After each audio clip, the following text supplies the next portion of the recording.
welcome. Thank you for having me. Thank you. Thank you for having me. It's a pleasure. Ah, thank you.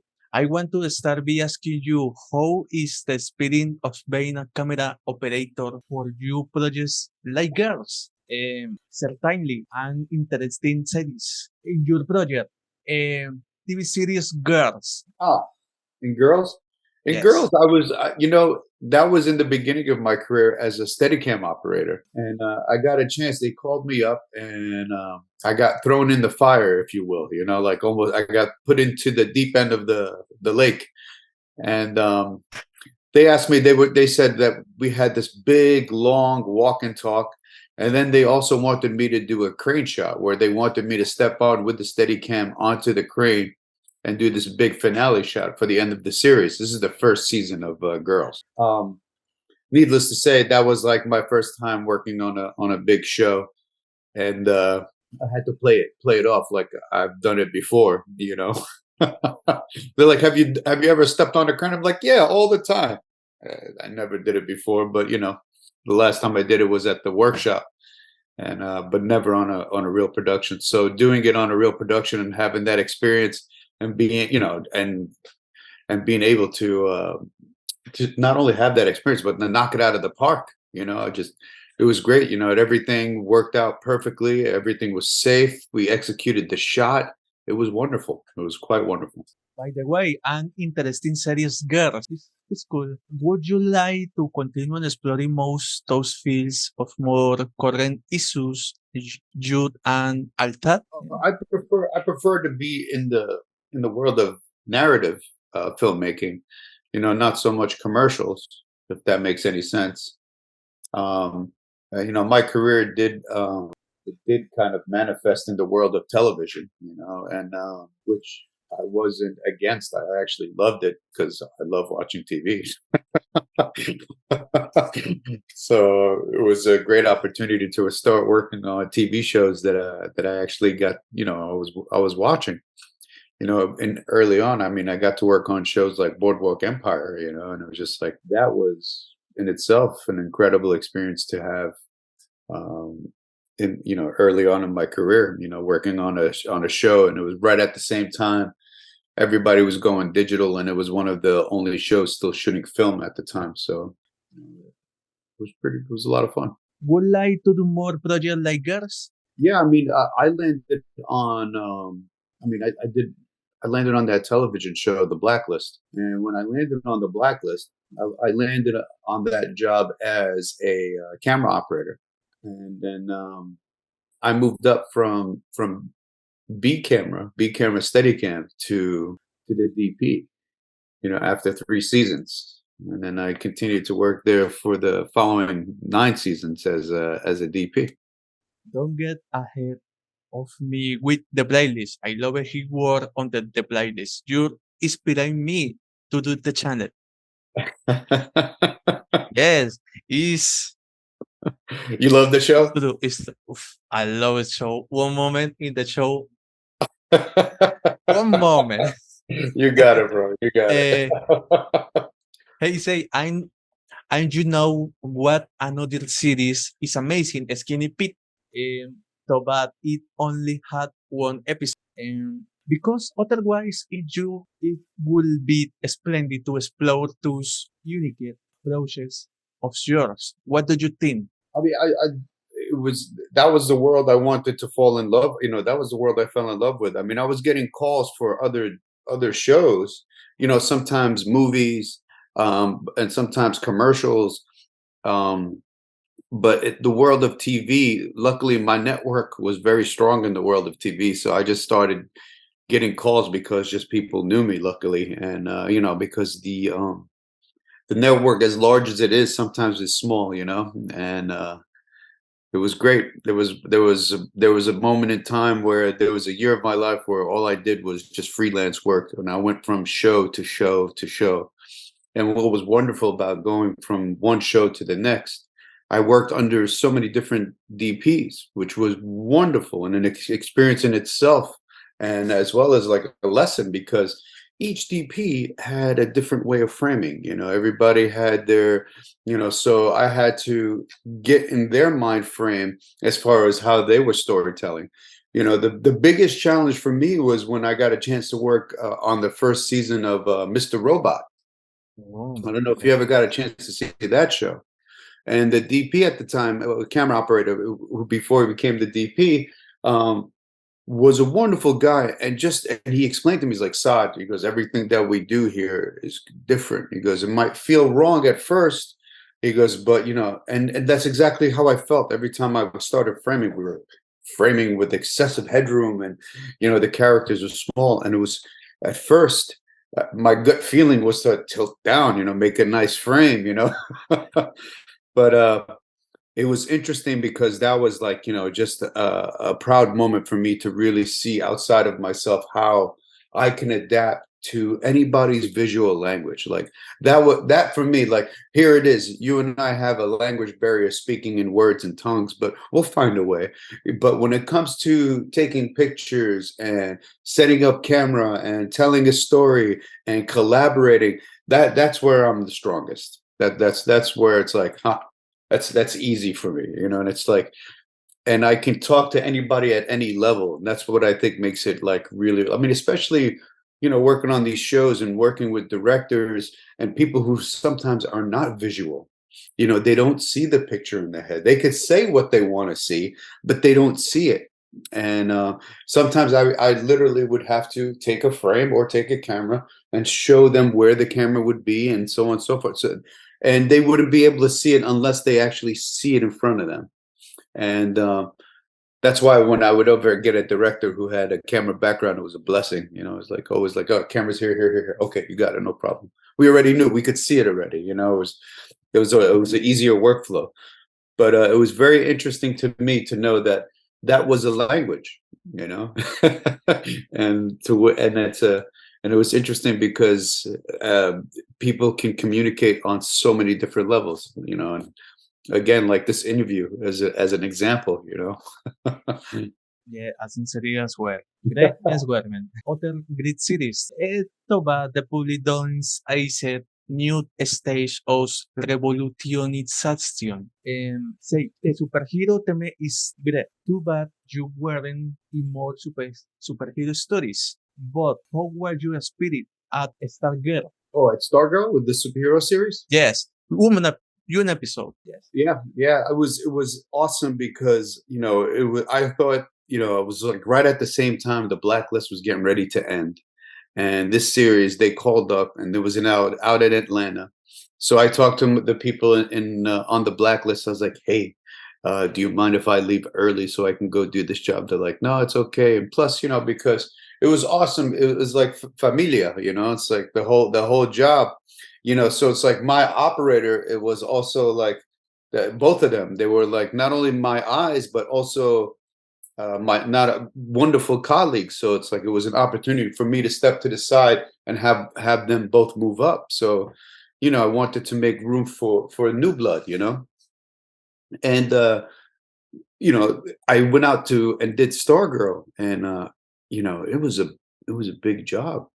I didn't realize how big it was, and I mean, there was wire work, there was pyro, there was stunts, it was huge, and it was awesome because all these years on the Blacklist, it was just trabajo, trabajo, trabajo, trabajo, trabajo, trabajo. It's like I put my head down, and it's just work, work, work, work, work.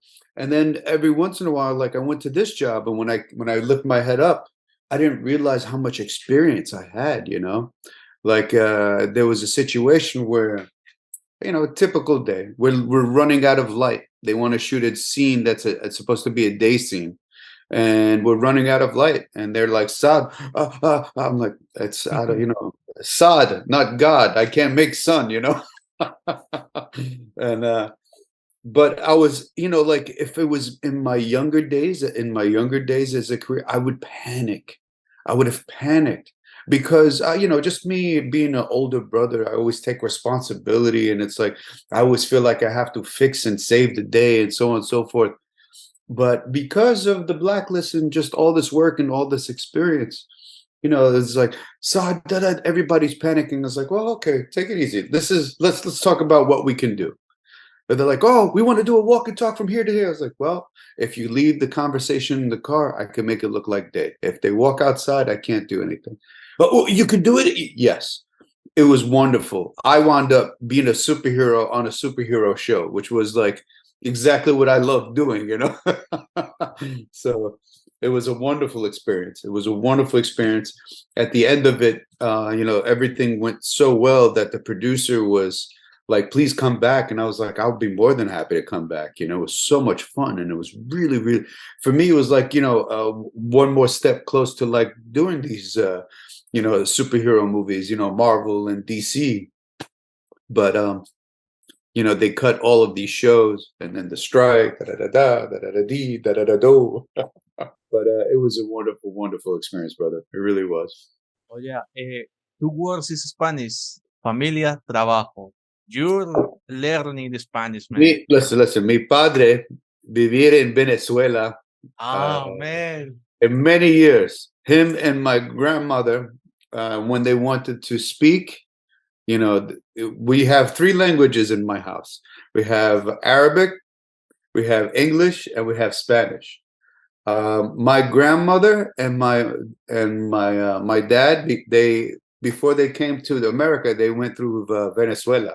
So Oh. they lived in Venezuela for many years. I mean, they lived there so many years that some of my aunts, I have an aunt Nubia, I have an aunt Marianella, and I have an aunt. You know what I'm saying? Like they have Spanish names because they lived in Venezuela, and they all speak Spanish. But when they came here, they didn't teach us Spanish. So this way, because it was Arabic, always blah blah blah Arabic. But anytime they want to talk in secret, bro, they want to talk in secret. Like, mira, for me, it was always like just coño carajo, pow. What part of Because I was Venezuela? like a little devil. So I wish I could tell you. I don't even know. My dad would be so mad at me because I don't know. How do you not know? Oh, okay, okay. Good experience. Thank you for this sincerely. I'm super interesting to what kind of things would you like to experience in the future, or another one in particular. Tell me, man. Tell me. I mean, for me, I want to just keep telling stories. It's like look at technology, John. It's like technology is moving so fast, and now we have AI. And I don't know if you've seen some of the stuff that they've been putting online with AI and what it can do. It's just like, for me, I look at AI as like if I'm a musician, it for me it's the tool that I could sit there and make a whole song for you. It's like, hey, listen to this. I can make the bass, I can make the drums, I can make the guitar, I can make this the sounds, I can make the singing, and it's like I can make a whole song. But and with AI, I could be like a whole filmmaker. It's like I can make the actor, I can make their wardrobe, I can make their context, I can make their lighting, I can make the camera move, I can make the whole movie by myself. I don't need anybody, but just me and a robot. But it's amazing. I'm really looking forward. I'm excited to see what people are going to be able to do with this technology. For me, it's all about storytelling. Where I'd like to go. I mean, eventually, I'd like to just. I want to make TV shows.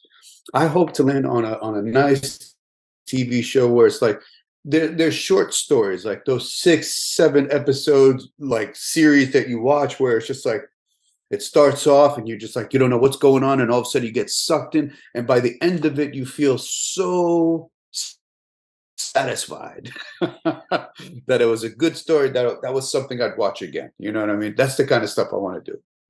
And I don't care if it's sci-fi. I don't care if it's romantic. I don't care if it's drama. I don't care what it is. As long as it's a good story, I'm in. Welcome to Every Time. Right? A trick question. I am curious. He Queen of was, Nice is related to kind of nice, or is yes. separate issue? Tell me. No. It's supposed to be the sequel for the Oh, sequel. King Oh of Knives. man. First the king and then the queen. Yes. I love it. The Jhon Delgado movie. Yeah, and John Delgado, he He's a good friend of mine Oh man. from a long time ago. Like me and him, like when we started like kids, you know, like as electricians. You know, we were on film sets, you know, running cable, setting up lights. And then John started making the move to becoming a cinematographer at the same time I was making my move to being a Steadicam operator. And John would call me up and have me come and camera operate, you know. And then I landed on the show where I was DPing on Blacklist, and every once in a while I would have John come in and operate for me. He would be one of my operators, and then he got the job to go to blind spot. So he went and he was DPing blind spot, and he called me up and he told me about the King of Knives. He's like, "Hey, Saad, would you come and DP for me while I direct?" I'm like, "Absolutely." And one of our jokes during the King of Knives was that we were blind list or black spot. We were just mixing up the names between blind spot and blacklist because we were two DPs from two different television shows making a movie together, you know. And we did so good that we did a second one, and the second one is doing really well right now. It's been getting thrown into festivals left and right, and it's been winning a lot of awards. So I'm quite proud of that work, you know, and just all the people that helped me get that done. It was unbelievable. I mean, the budget that we had was very low, and obviously, I don't know if you've ever worked on independent films. It's like, it's so funny from working big union shows. The big union shows, I'm not allowed to touch anything, you know. Don't touch the stands, don't touch the lights, don't touch the. And then on the independent films, I'm moving the stands, moving the lights, setting the sets, you know, fixing the props. It's a whole different mind frame, you know. But it all falls into storytelling. What's in front of the lens, how we move it, how we photograph it, how we light it, all of it. And you know, that's the stuff that I usually really rely on, surrounding myself with wonderful people, smart people, people who know their job and they love their job, because the ones that love doing their job, they're the ones that you don't have to tell them to do anything. They're going to do it anyway. You know what I mean? It's like my gaffer's already lighting. He's already seen where I'm putting the camera. He's already lighting. You know, it's just like my grip, he's already taking the light off the walls. You know, it's like I love that we reached a level. That was our level in my family at the Blacklist, where it was just like we were able to move. And I mean, we moved with such efficiency. It was wonderful for me. Not only were we moving quickly, but we were moving efficiently as far as like we were getting good stuff. It wasn't shit. You know, it's like we were getting some quality work. You know, we were very happy. You know, it's just like, and it was like we had to question ourselves. We're like, it can't be this good. We're moving way too quick for it to be this good. You know, like, come on. You know, it's like, it's okay. Gotta go. Oh man. Wow. Kind of the nice was being seen in Latin America.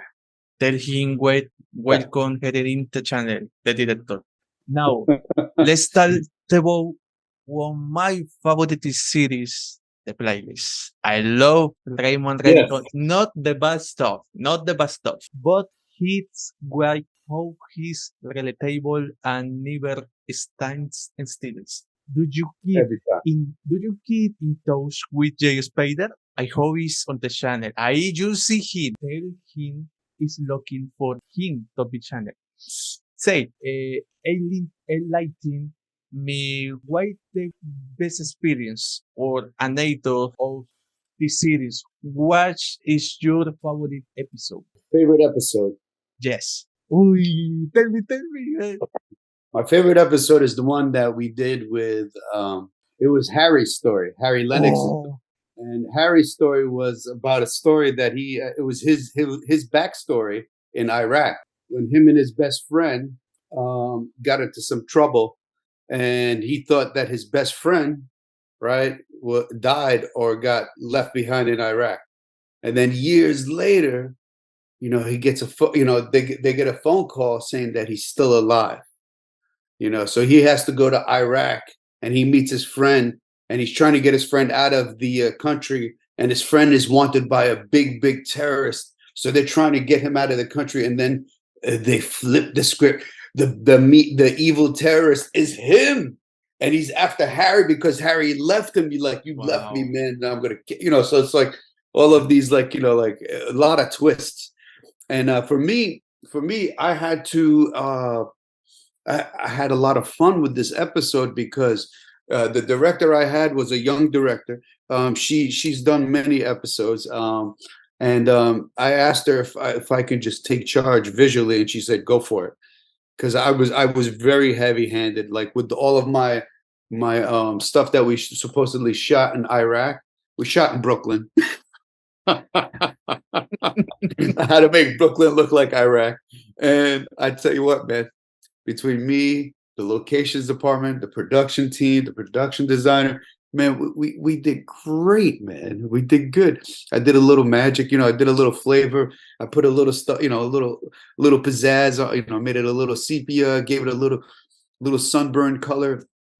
And we were challenged with a lot of stuff on that episode. And I was really, really, really, really happy, not with the way, not only did it the way it looked and it came out, but also just how much fun we had doing it. It was a lot of fun, that episode. And I think if you watch it, it's a serious episode, but I think after talking to me, you could see how much fun I had with that episode. You know what episode I love it that you were the director of photography, man. Yeah. The Besuma. Wow. The story was touching, man. I love the episode, man. Which one with him? When we supposedly went back to Africa, and we met that bad guy.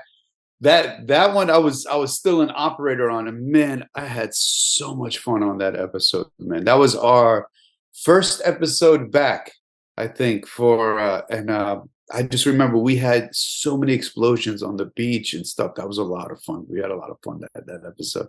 And Dembe, he's the man, dude. Wow, it's immense. Yes. I Uh, mean, the cast was really awesome on the Blacklist. I got to say, I was very blessed. Like really, really, really cool people. You know what I mean? And it's like not only were they cool, but it was like, look at the stuff that we got to shoot. Man, we got to shoot action and explosions and guns and chases. There's a lot of excitement. It was a lot of fun. Raymond Reddington has described Chivalry, man. It's amazing. Inclusive. Amir Isaran is the best. It's amazing. It's amazing. It's amazing He brings character, 120%, amazing man. actor. Wow. 120%, that guy, every time, 120%. Even when he's sick, he's just like, oh, I'm like, you're okay. Use the sickness, put it in, put it. He's like, okay, okay, okay. It was great, man. It was a lot of fun. That show, 10 seasons, bro. A long time, man.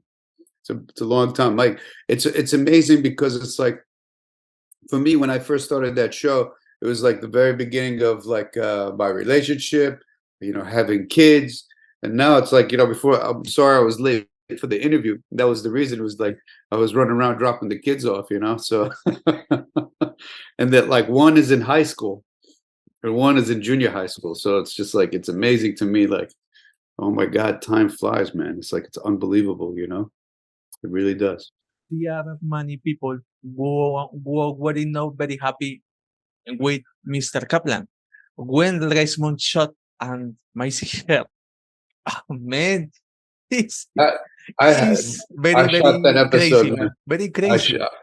It was a crazy. I remember shooting that episode. That was first of all, it was what was interesting. It was like when we first started the series, and then this character came, Mr. Kaplan. I was like, well, what is this? They got some old lady playing like supposed to be a badass, but man, I can't tell you, like, how awesome is this character?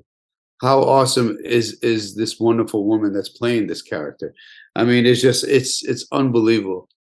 And this episode, I mean, uh, that was one of my favorite episodes. I mean, I remember when we shot that episode, we were out in the woods, and just all of the things that went behind it. It's like, because James is very active when we're setting up a scene. When we're setting up a scene, he is especially if he's part of it, he's incredibly involved. And we broke that scene down, like, how he got to that spot, you know, she's looking away, and how they were talking to one another, how they were not facing each other, they were both looking off into the sunset. And then when she finally does turn, she's backlit, you don't really see her, and he shoots her, you know. And those are like little things that we add, like, the backlighting was to not only hide the actor, but also to, like, also, like, of course, like at the end of the episode, I'm sure you remember, like, you see her, she's looking for her glasses, and she's still alive. Dr. Kaplan is still alive. Do you remember the episode of the guy that found her? There's an episode where there's a man in the woods who finds Mr. Kaplan, and he starts nursing her back to health. Oh, Mr. Kaplan, number 4, conclusion. Yeah. Gosh, it's big, huge, man. That's awesome. I'm glad you like it, man. I hate to be honest, man. I cry when Mr. Kaplan died. the series Oh my God. ended, man. I cry when the series So ended, awesome. man. Man, So awesome. I will have, like Raymond Redditon, not to hate had that ending in season. What didn't they can you, man? I would like that. I would like that. That's Well, wonderful. it's wonderful series. It's wonderful experience. Lastly, man, how do you describe your work in one word?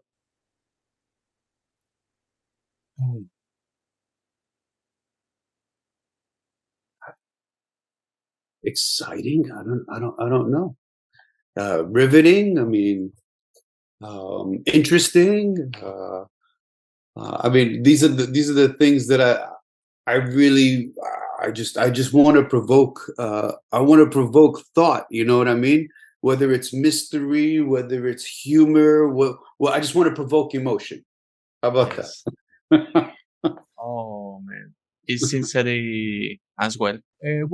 I had this message for you as amazing of appreciation of director of photography at the playlist. We want to congratulate you for your exceptional work as cinematographer of the playlist. Your vision and creative haze brought his scenes to life in an impressible way. Thank you for making the series visually captivating. Bravo, man. Bravo. Well, thank you, John. Thank you, brother. I'm glad that we could connect like this, and I can make you happy like this. This makes me so happy, brother. Oh, man. So happy. Tell me your social media, your saludo Latin America, Colombia, Venezuela. Tell me more. I mean, listen, one of the things is that for me, I'm Palestino, Yes.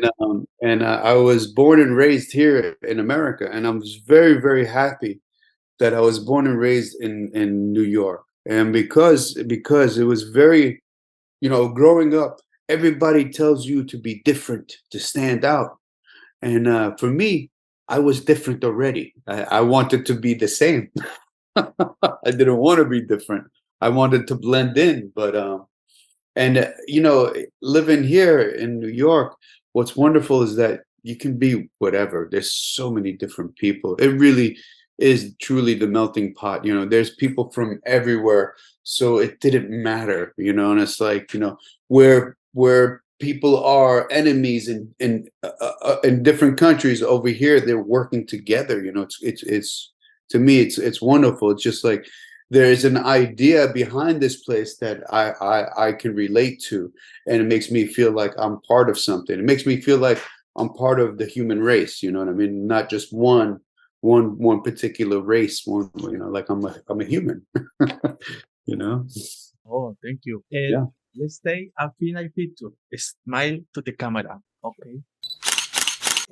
Say, thank you very much for the opportunity. How to hate one more time with traductor. Next interview, more interviews. It's I hope so. amazing interview God willing, today. brother. I promise. I promise. Enjoy the women. Thank you, John. You too. It was a pleasure. It's nice meeting It's a you, brother. pleasure. Thank you for everything. Oh, thank you so much. Blessing, man. Bye-bye. Have a good week. You too. Take care.